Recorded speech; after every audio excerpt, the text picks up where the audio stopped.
Kapolda Bali Irjen Pol Petrus Reinhard Golose membuka kejuaraan tenis meja internasional 2019 di Gor Merpati, Denpasar.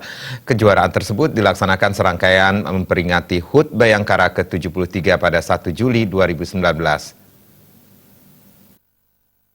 Kejuaraan Bali Open International Table Tennis Championship digelar kali pertama oleh Polda Bali yang diikuti 11 negara, di antaranya seperti Tiongkok, Taiwan, Jepang, dan Jerman. Kapolda Bali Irjen Pol Petrus Reinhard Golose mengatakan dirinya sangat menyukai olahraga tenis meja. Tenis meja merupakan olahraga rakyat, khususnya di Bali yang dimulai dari banjar-banjar. Atlet Bali banyak yang berprestasi namun jarang sekali mengikuti lomba. Tujuan dilaksanakan kejuaraan internasional ini adalah mempererat persahabatan dan meningkatkan sportivitas dan memberikan kesempatan para atlet bertanding di taraf internasional. Di samping itu, turnamen ini diharapkan semakin meningkatkan kunjungan wisatawan ke Pulau Bali. Petrus Reinhard Golose menilai kurang bersinarnya para atlet tenis meja Bali di kancah nasional disebabkan kurangnya jam terbang bertanding. Kalau untuk level Bali, karena kurangnya jam terbang bertanding untuk Bali. Tapi atlet-atlet yang datang ini atlet-atlet terbaik nasional. Ternyata setelah saya coba, atlet Bali juga bisa ikut berkompetisi dengan atlet-atlet nasional.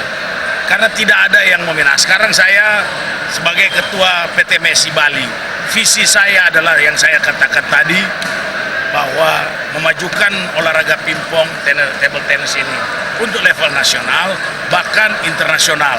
Dan ini kesempatan pertama kali untuk atlet-atlet Bali berkompetisi di level internasional. Ada salah satu peserta itu adalah juara Thailand terbuka yang dari Sichuan. Itu juara Liga satunya dari China. Dan atlet-atlet kita, atlet nasional juga mudah-mudahan bisa lewat. Tidak gampang, tapi kalau dengan keseriusan dan doa dari kita, saya rasa kita juga bisa. Bali Open International Championship 2019 diikuti anak-anak hingga lansia. Turnamen tersebut juga diikuti atlet tenis meja legendaris tahun 70 hingga 80-an, Sinyo Supit. Artaya Bali TV.